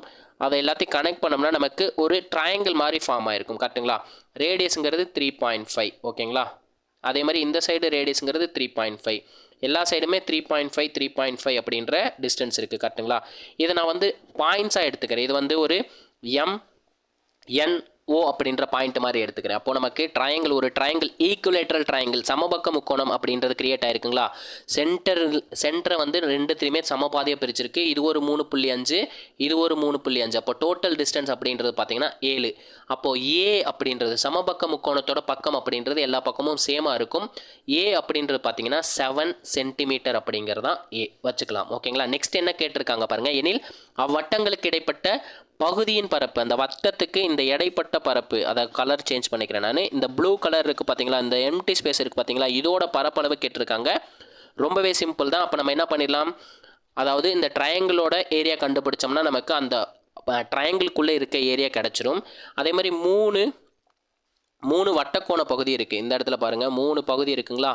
இந்த 3 பகுதியோட ஏரியா கண்டுபிடிச்சி அந்த 3 பகுதியோட ஏரியாவையும் இந்த சமபக்க முக்கோணத்தோட ஏரியாவையும் மைனஸ் பண்ணால் நமக்கு அந்த சென்டரில் இருக்க ஏரியா வந்து என்ன அப்படின்றது தெரியும். அதாவது அந்த பரப்பில் 3 சர்க்கிளை ஜாயின் பண்ணுறப்போ எம்டி ஸ்பேஸோட ஏரியா அப்படின்றது என்னன்னு தெரிஞ்சிடும். நமக்கு சமபக்க முக்கோணத்தோட ஏரியா அப்படின்றது பார்த்திங்கன்னா √3a²/4 அப்படின்றத நமக்கான ஃபார்முலா. ஏ அப்படின்றது 7 கண்டுபிடிச்சிட்டோம். ஸோ √3 × 7 × 7 49 /4. √3யோட வேல்யூ பார்த்தீங்கன்னா 1.732 × 49/2. 1.732ஐயும் 49ஐயும் மல்டிப்ளை பண்ணிங்கன்னா நமக்கு 84.87 அப்படின்றது கிடைக்கும். அதை 4ஆல் டிவைட் பண்ணால் தான் நமக்கு சமபக்க முக்கோணத்தோட ஏரியா கிடைக்கும். இதை டிவைட் பண்ணுறப்போ 21.21 அப்படின்றது கிடைக்குது. அப்போ சமபக்க முக்கோணத்தோட ஏரியா அப்படின்றது 21.21 சென்டிமீட்டர் ஸ்கொயர் அப்படின்றத ஞாபகம் வச்சுக்கோங்க. ஓகேங்களா. நமக்கு ஒரு வட்டத்தில் ஒரு சின்ன போர்ஷனை மட்டும்தான் பிரிக்கிறாங்க. இதுதான் வட்டக்கோண பகுதின்னு சொல்லியிருக்காங்க. அந்த ட்ரையாங்கிள் அப்படின்றது பார்த்தீங்கன்னா சமபக்க முக்கோணமாக இருந்துச்சு. அப்போ 3 சைடுமே சம கோணங்களாக இருக்குங்களா. 3 சைடுமே 60 டிகிரி. ஏன்னா ஒரு ட்ரையாங்கிள் அமைக்கணும்னா 180 டிகிரி தேவை. அப்போது சமபக்கமாக இருந்துச்சுன்னா 3ஓட ஆங்கிளும் பார்த்தீங்கன்னா 60 டிகிரி இருக்கும். அந்த வட்டக்கோண பகுதி இருக்குது பார்த்தீங்களா, அதோட ஏரியா கண்டுபிடிக்க போகிறேன். வட்டக்கோண பகுதியோட ஏரியாக்கான ஃபார்முலா என்னன்னு பார்த்தீங்கன்னா, ஏரியா கண்டுபிடிக்கிறதுக்கான ஃபார்முலா θ/360 × πr². ஆறுங்கிறது பார்த்தீங்கன்னா 3.5 அப்படின்றது நமக்கு தெரியும்.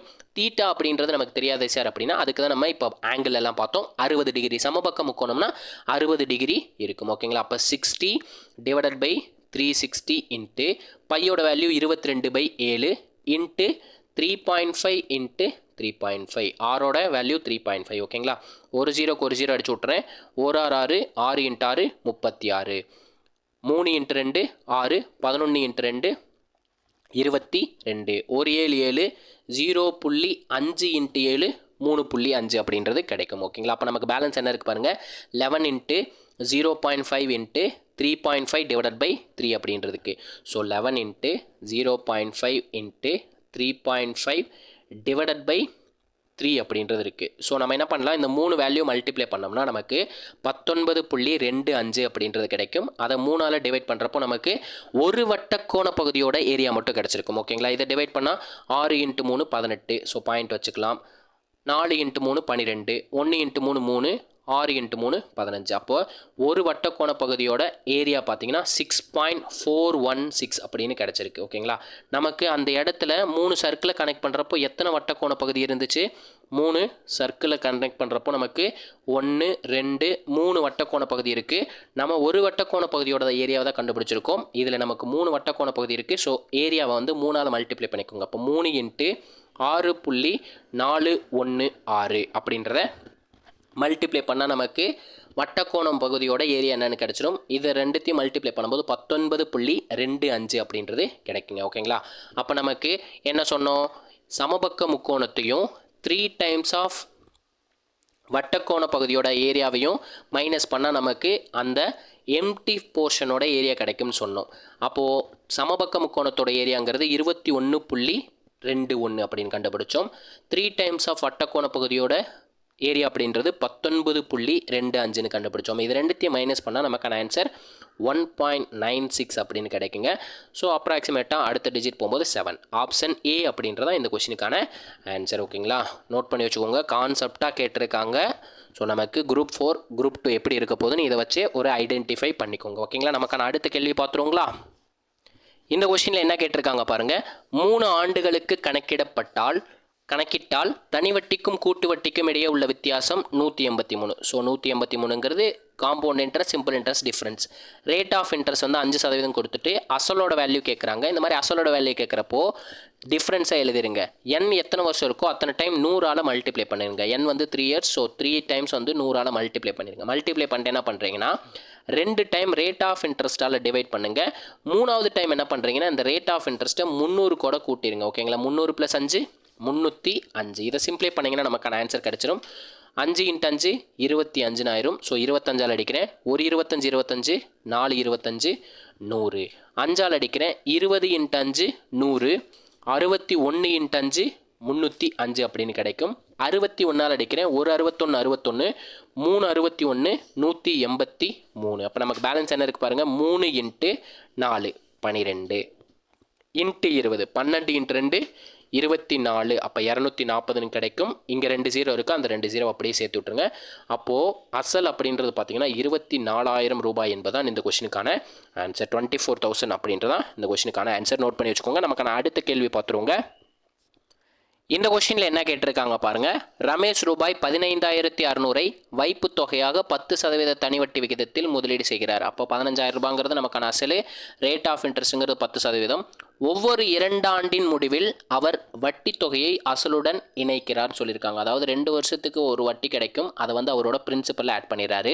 எனில் 4ஆம் ஆண்டின் முடிவில் அவருக்கு கிடைக்கும் வட்டி தொகை என்னன்னு கேட்டிருக்காங்க. ரொம்ப சிம்பிள். ஃபஸ்ட்டு 2 வருஷத்துக்கு நான் எவ்வளோ வட்டி கண்டுபிடிக்கிறேன்னு ஃபஸ்ட்டு கண்டுபிடிச்சிடறேன். 100%ங்கிறது நமக்கான அசல் 15,600 ரூபாய். ஓகேங்களா, 2 வருஷம்னு சொல்லியிருக்காங்க. எண்ணையும் 6ஐயும் மல்டிப்ளை பண்ணால் தனி வட்டியோட சதவீதம் கிடைக்கும். 2 × 10 20%க்கு ஒரு தனி வட்டி கிடைக்கும். அது எவ்வளோ அப்படின்னு ஃபஸ்ட்டு கண்டுபிடிக்கிறேன். ஸோ 100ல் இருக்க 2 0வையும் 15,600ல் இருக்க 2 0வையும் கட் பண்ணிட்டு சிம்பிளாக கிராஸில் மல்டிப்ளை பண்ணல. ஓகேங்களா, கிராஸில் மல்டிப்ளை பண்ணால் 156 2ஆல் மல்டிப்ளை பண்ணும்போது 312ன்னு கிடைக்கும். இங்கே ஒரு 0 இருக்கனால ஒரு 0. அப்போது 2 வருஷத்துக்கு முதல் 2 வருஷத்துக்கு எவ்வளோ வட்டி கிடச்சிருக்கு, 3,120 ரூபா கிடச்சிருக்கு.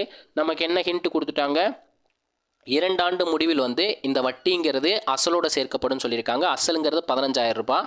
அந்த வட்டியையும் அசலோடு சேர்த்துடலாம். அப்போ 3,120 அசலாக மாற்றிருந்தோம்னா 2 ஆட் பண்ணிடலாங்களா. 0 2 7 8 1. அப்போ 1,870 தான் நெக்ஸ்ட்டு 2 வருஷத்துக்கான அசலாக இருக்க போகுது.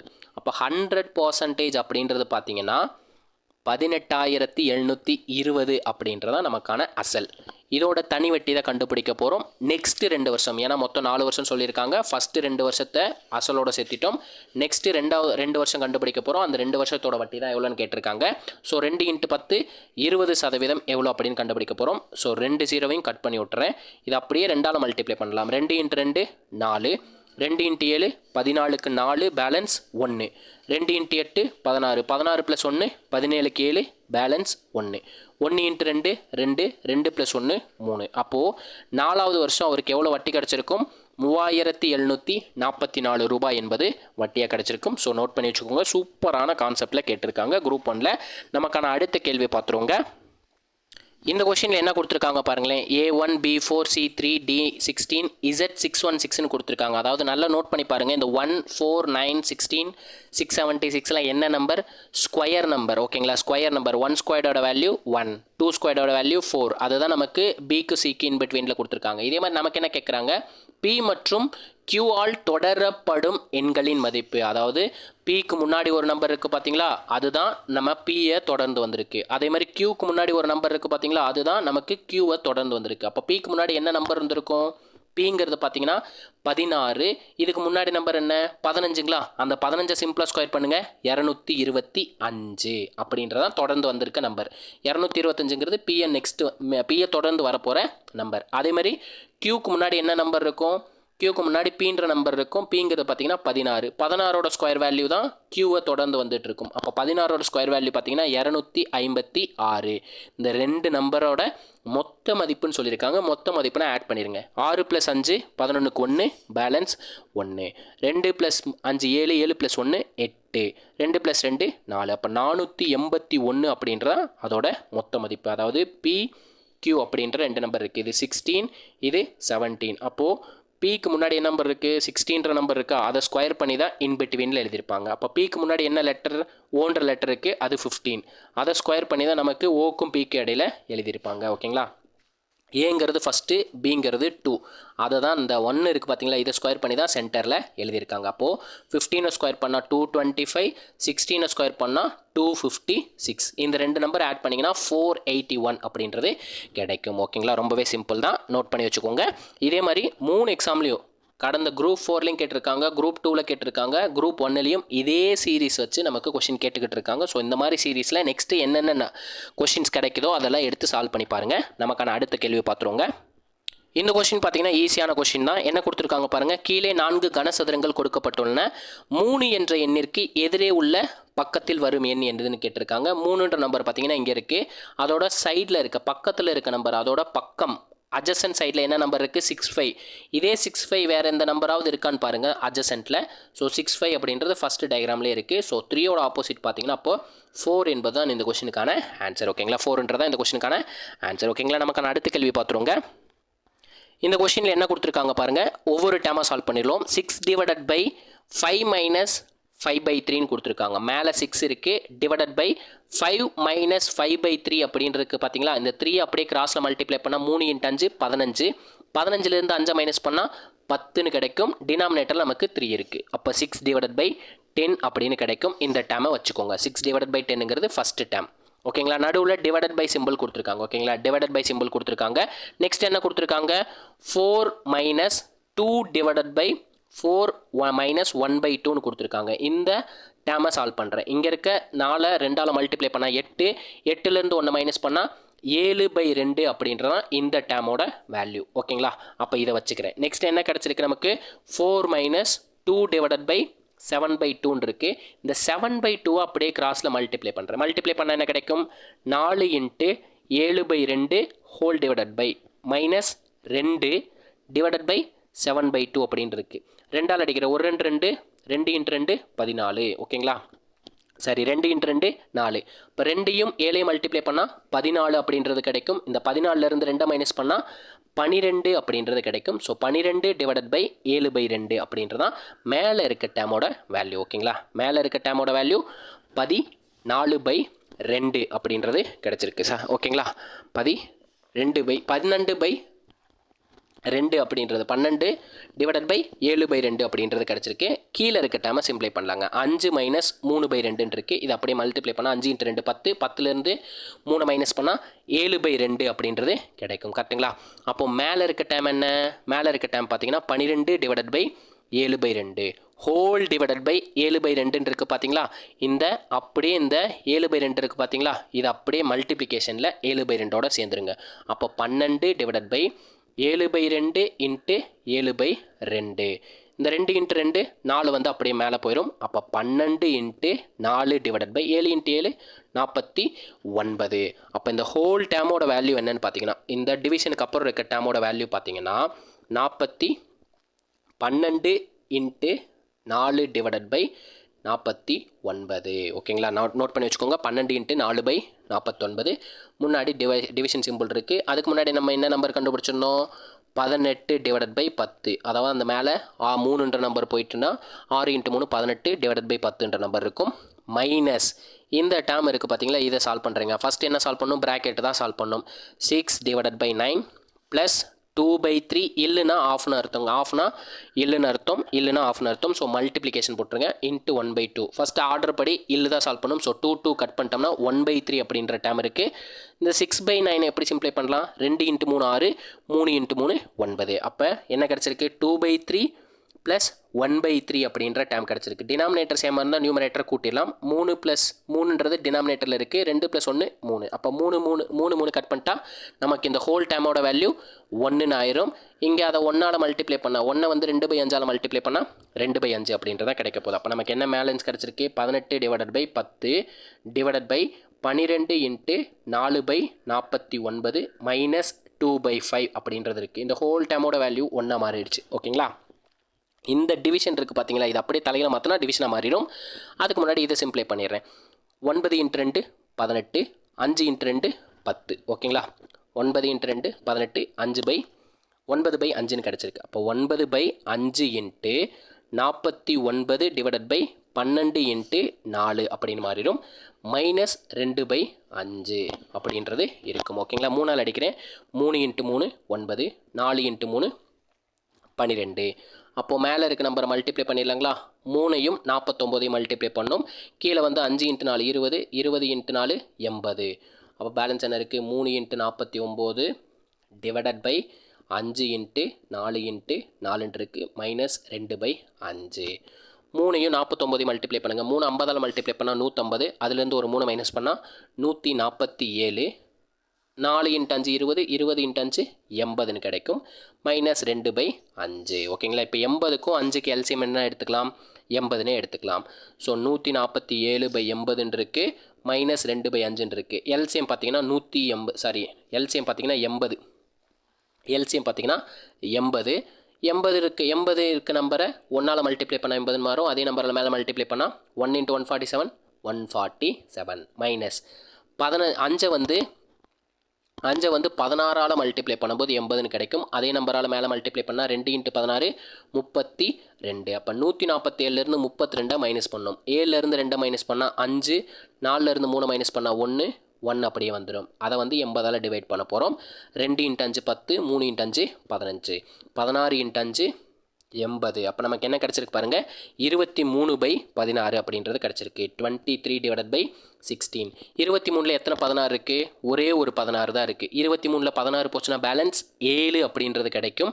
அது எந்த நம்பரால் நமக்கு கிடைச்ச மீதியை எந்த நம்பரால் டிவைட் பண்ணுறோமோ அதே நம்பரால் டிவைட் பண்ணிடுங்க. அப்போ 17/16 அப்படின்றதான் இந்த கொஷினுக்கான ஆன்சர். ஆப்ஷன் சின்றதான் இந்த கொஷினுக்கான ஆன்சர். ஓகேங்களா, நமக்கான கடைசி கேள்வி பார்த்துருவோங்களா? இந்த கொஷினில் என்ன கேட்டிருக்காங்க பாருங்கள். ஒரு கூட்டுத்தொடரில் T7 மைனஸ் T4ஓட வேல்யூ வந்து 20ன்னு சொல்லிட்டாங்க. ஓகேங்களா, T7 அப்படின்றது பார்த்தீங்கன்னா எப்படி எழுதலாம்னா A + 6Dன்னு எழுதலாம். ஓகேங்களா, இதையும் T+4 அப்படின்றத ஃபோர்த் டேர்மை A + 3D அப்படின்னு எழுதலாம். இந்த ரெண்டுத்தோட வேல்யூவையும் மைனஸ் பண்ணால் நமக்கு 20 கிடைக்குதுன்னு சொல்லியிருக்காங்க. இதிலிருந்து நம்ம ஃபஸ்ட்டு ஆப்ஷன் ஏவை வந்து நம்மளால் ஃபைண்ட் பண்ண முடியுதா, முதல் உறுப்பை வந்து நம்மளால் சால்வ் பண்ண முடியுதா அப்படின்றத செக் பண்ணலாம். ஓகேங்களா, ஃபஸ்ட் உறுப்பை செக் பண்ணிடலாம். ஸோ இந்த மைனஸ் உள்ள மல்டிப்ளை பண்ணால் A + 6D minus A minus 3D = 20. அப்போ +A -A கேன்சல் ஆயிரும். 60லேருந்து 3Dயை மைனஸ் பண்ணால் நமக்கு 3D அப்படின்றது கிடைக்கும். அதோட வேல்யூ 20. இதுலேருந்து Dயோட வேல்யூ தான் கண்டுபிடிக்க முடியுது. Dயோட வேல்யூ என்ன? 20/3. அப்போ இதில் என்ன தவறு அப்படின்னு கேட்டிருக்காங்க. அப்போ நம்மளால் ஏவை முதல் உறுப்பை வந்து தீர்மானிக்க முடியலை. அப்போ ஆப்ஷன் ஏங்கிறது கரெக்டு தான். ஓகேங்களா, தீர்மானிக்க முடியலை தான். டியோட வேல்யூ வந்து 20/3. இதை ஞாபகம் வச்சுக்கோங்க. ஓகேங்களா, 20/3. நெக்ஸ்ட் என்ன சொல்லியிருக்காங்க, முதல் உறுப்பிற்கும் 10வது உறுப்பிற்கும் உள்ள வித்தியாசம் 60ன்னு கொடுத்துருக்காங்க. 10வது உறுப்பு அப்படின்றத பார்த்தீங்கன்னா A + 9D அப்படின்னு எழுதலாம். முதல் உறுப்பு அப்படின்றத ஏன்னு எழுதலாம். இந்த ரெண்டு நம்பருக்குள்ள வித்தியாசம் அப்படின்றப்போ மைனஸ் பண்ண சொல்லியிருக்காங்க. இதோட வேல்யூ என்ன சொல்லியிருக்காங்க? 60 அப்படின்னு சொல்லியிருக்காங்க. இதுலேயும் நமக்கு பாருங்கள் +A -A கேன்சல் ஆகிருது. 9D அப்படின்றது 60 அப்படின்னு சொல்லியிருக்காங்க. இதை சிம்பிளை பண்ணி பார்ப்போமே. 3 × 3 60, 20 × 3 20 × 3 60 அப்படின்னு கிடைக்கும். அப்போ டியோட வேல்யூ வந்து சேமாக கிடைக்குது. ஸோ இதையும் நம்மளால் க்ரியேட் பண்ண முடியும். ஓகேங்களா, A + 9D அப்படின்றது பார்த்தீங்கன்னா 20/3. டியோட வேல்யூ 20/3 அப்படின்னு கிடச்சிருக்கு. ஓகேங்களா, அதாவது நல்லா நோட் பண்ணியிருந்தீங்கன்னா நமக்கு 10வது உறுப்பில் வந்து என்ன கிடச்சிருச்சு? A + 9D அப்படின்றது கிடச்சிருந்துச்சு. அதே மாதிரி முதல் உறுப்புங்கிறது A, 2ஐயும் மைனஸ் பண்ணால் நமக்கு 60 வரணும். ஆனால் 2ஐயும் மைனஸ் பண்ணால் நமக்கு என்ன கிடைக்குது? 9D அப்படின்றதான் கிடச்சிருக்கு. 9Dயோட வேல்யூ 60 அப்படின்னு கிடச்சிருக்கு. ஆனால் நமக்கு 10வது உறுப்புங்கிறது என்ன? A + 9D அப்படின்றதான் நமக்கு 10வது உறுப்பு. இதோட வேல்யூ 60ன்னு கிடச்சிருந்தா இந்த ஸ்டேட்மெண்ட் வந்து கரெக்டுன்னு சொல்லலாம். ஸோ இப்படி கிடைக்கல. ஸோ இந்த ஸ்டேட்மெண்ட் வந்து நமக்கு தவறாக இருக்குது. ஆப்ஷன் B அப்படின்றதான் ஆன்சரு. நெக்ஸ்ட் ரெண்டுத்தையும் செக் பண்ணி பார்த்திடலாமே. என்ன கொடுத்துருக்காங்க பாருங்கள். 12வது உறுப்பிற்கும் 20வது உறுப்பிற்கும் இடையே உள்ள கூட்டுச் சராசரி 16 அப்படின்னு கொடுத்துருக்காங்க. ஓகேங்களா, 12க்கும் 20க்கும் இருக்க உறுப்புகளுக்கு இடையில இருக்க கூட்டுச் சராசரி 16ன்னு சொல்லியிருக்காங்க. நமக்கு கூட்டுச் சராசரி அப்படின்றப்போ ரெண்டுத்தோட வித்தியாசமும் சமமாக தான் இருக்கும். ஸோ ரெண்டு நம்பரையும் ஆட் பண்ணுங்கள். ஆட் பண்ணால் என்ன கிடைக்கும்? 20 + 12 32ன்னு கிடைக்கும். அதை 2ஆல் டிவைட் பண்ணிங்கன்னா நமக்கு 16வது உறுப்பு தான் கிடைக்குது. கரெக்டுங்களா, 1 2 2 16 × 2 32. அப்போது கூட்டுச் சராசரி கிடைக்கிறது 16வது உறுப்புக்கு தான் கிடச்சிருக்கு. அப்போ கரெக்டு. ஆப்ஷன் சியும் கரெக்டு, தப்பாக இல்லை, கரெக்டாக தான் இருக்குது. அதே மாதிரி ஆப்ஷன் டியை செக் பண்ணி பாருங்களேன். 5வது உறுப்பிற்கும் 30வது உறுப்பிற்கும் உள்ள கூட்டு சராசரி 17வது உறுப்புன்னு கொடுத்துருக்காங்க. வித்தியாசம் சமம் தான். கூட்டுத்தொடர்னாலே வித்தியாசம் சமமாக தான் இருக்க போது. இந்த 2 உறுப்பையும் கூட்டுங்க. 5 + 30 35ன்னு கிடைக்கும்.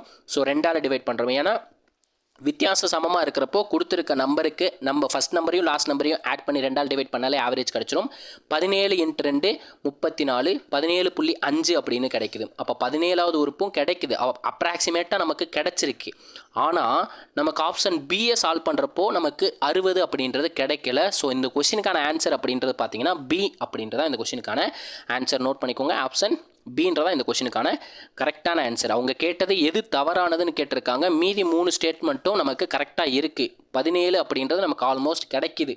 அதனால நமக்கு டி அப்படின்றது கரெக்டாக தான் இருக்குது. ஆனால் ஆப்ஷன் பீன்றது வித்தியாசம் நமக்கு 60 கிடைக்கல. ஸோ இந்த கொஷினுக்கான ஆப்ஷன் பார்த்தீங்கன்னா பீன்றதான் சரியான ஆன்சர். ஓகேங்களா? இவ்வளோ தாங்க குரூப் 1ல் கேட்ட கொஷின். ஓகேங்களா? ஸோ நோட் பண்ணி வச்சுக்கோங்க. கொஞ்சம் ஸ்டாண்டர்டாகவும் கேட்டிருக்காங்க. கொஷின் நல்லா இருக்குது. ஓகேங்களா? இதே மாதிரி அடுத்த ஒரு வீடியோவுடன் சந்திக்கிறேன். அதுவரை உங்களிடமிருந்து விடைபெறுவது நான் உங்கள் மேக்ஸ் மதன். தேங்க்யூ.